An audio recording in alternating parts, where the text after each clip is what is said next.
Jadi sepakat 4 madhab, madhab Hanafi, Maliki, Syafi'i, dan Hambali, bahwasanya ibu hamil atau ibu menyusui yang tidak berpuasa apapun sebabnya, baik karena dia khawatir dengan kondisi dirinya, badannya yang nggak sanggup, atau dia khawatir terhadap kondisinya sekaligus kondisi janin ataupun anak yang dia susui, atau dia hanya mengkhawatirkan kondisi anaknya saja sedangkan dia tidak khawatir pada dirinya sendiri, sepakat 4 madhab, jumhur dan mayoritas para ulama, bahwasanya mereka ibu hamil dan ibu menyusui ini wajib mengqadha. Mereka hanya berbeda pendapat siapa nanti yang wajib bayar fidyah, itu saja. Qadhanya nggak ada beda pendapat. Seluruh ulama sepakat bahwasanya mereka wajib mengqadha. Makanya kalau ada yang mengatakan perempuan hamil, perempuan menyusui itu nggak usah qadha, bayar fidyah saja. Ini pendapat ini sebenarnya bukan hanya menabrak rambu madhab Syafi'i, tapi 4 madhab sekaligus yang ditabrak, dan jelas ini merupakan pendapat yang tidak masyhur ya di dalam kajian fikih manapun, bukan cuma fikih mazhab Syafi'i, tapi fikih 4 mazhab. Tapi Ustaz katanya Ibnu Abbas, sahabat Nabi, punya pendapat bahwasanya ibu hamil itu cukup bayar fidyah saja, tidak perlu mengqadha. Benarkah ada pendapat itu? Athar ini atau pendapat Ibnu Abbas ini diriwayatkan oleh Imam Abu Daud dengan sanad yang hasan. Ya. Jadi apakah ada pandangan Ibnu Abbas dan juga nanti Ibnu Umar juga punya pandangan bahwasanya ibu hamil, ibu menyusui membayar fidyah? Apakah ini berarti perempuan yang hamil dan menyusui itu tidak wajib qadha? Menurut 4 mazhab tidak.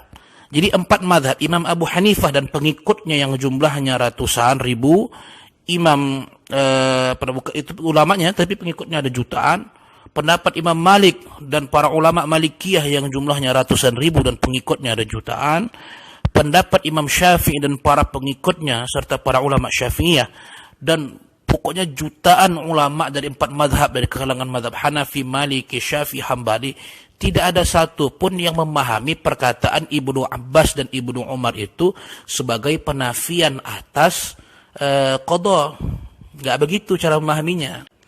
Nah, tetapi 4 mazhab ya dan ulama-ulama yang kredibel memahami bahwasanya perkataan Ibnu Abbas dan Ibnu Umar ini sebagai isbatul fidyah lil hubla wal muradi, penetapan adanya fidyah bagi ibu hamil dan ibu menyusui apabila mereka khawatir terhadap kondisi anak yang mereka susukan atau janin yang ada dalam kandungan mereka. Jadi perkataan Ibnu Abbas ini benar adanya, perkataan Ibnu Umar itu benar adanya, ibu hamil dan ibu menyusui itu wajib bayar fidyah, tapi itu bukan untuk menafikan qadha. Qadhanya tetap, begitu difahami para ulama. Jadi yang difahami dari perkataan Ibnu Abbas itu oleh para ulama yaitu adanya tambahan, selain mereka tetap wajib mengqadha, mereka juga wajib membayar fidyah. Dan ini dikuatkan oleh pandangan Imam Syafi'i sendiri dan pandangan Imam Malik. Kenapa demikian? Kalau ada orang mengatakan ini pendapat Ibnu Abbas katanya, kita jangan lupa Imam Syafi'i itu adalah perawi mazhab fikihnya Ibnu Abbas. Dalam banyak pandangan Ibnu Abbas itu dipakai oleh Imam Syafi'i dan diriwayatkan oleh beliau. Kenapa demikian? Karena secara genealogis, secara sanad, Imam Syafi'i itu adalah murid daripada murid-muridnya Ibnu Abbas. Imam Syafi'i, ilmu fikihnya diantaranya beliau mengambil atau belajar kepada Al-Imam Muslim bin Khalid Az-Zanji. Imam Muslim bin Khalid Az-Zanji itu belajar kepada Imam Muhammad ibnu Juraij, seorang tabi'in. Imam Muhammad ibnu Juraij belajar kepada Atha bin Rabah. Atha bin Rabah belajar kepada Abdullah ibnu Abbas radhiyallahu anhu. Jadi Imam Syafi'i itu ya ilmu fikihnya ngambil dari Ibnu Abbas. Yang paling paham dengan pendapat Ibnu Abbas itu ya Imam Syafi'i. Kenapa? Karena ngambil ilmunya langsung nyampe sanadnya kepada Ibnu Abbas. Mana mungkin kita yang lebih paham pendapat Ibnu Abbas dibandingkan Imam Syafi'i. Begitu juga Imam Malik. Imam Malik itu termasuk orang yang paling paham fikihnya Ibnu Umar atau Abdullah ibnu Umar yang diklaim mengatakan tidak ada qadha, wajib bayar fidyah saja. Imam Malik bin Anas radhiyallahu anhu, muassis atau pendirinya mazhab Maliki. Beliau itu belajar kepada banyak guru. Di antara guru beliau itu adalah Maula ibnu Umar. Maula ibnu Umar itu adalah mantan budaknya Ibnu Umar radhiyallahu anhu. Maula ibnu Umar itu berguru kepada Abdullah ibnu Umar radhiyallahu anhu.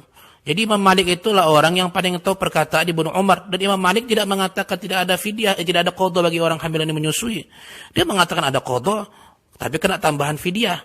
Jadi perkataan Abdullah ibnu Abbas dan Abdullah ibnu Umar ini difahami oleh para ulama isbatul fidyah 'alal hubla wal murdi, adanya penetapan tambahan berupa fidyah ke atas ibu hamil dan ibu menyusui, bukan menafikan qadha yang telah disepakati oleh mayoritas para ulama.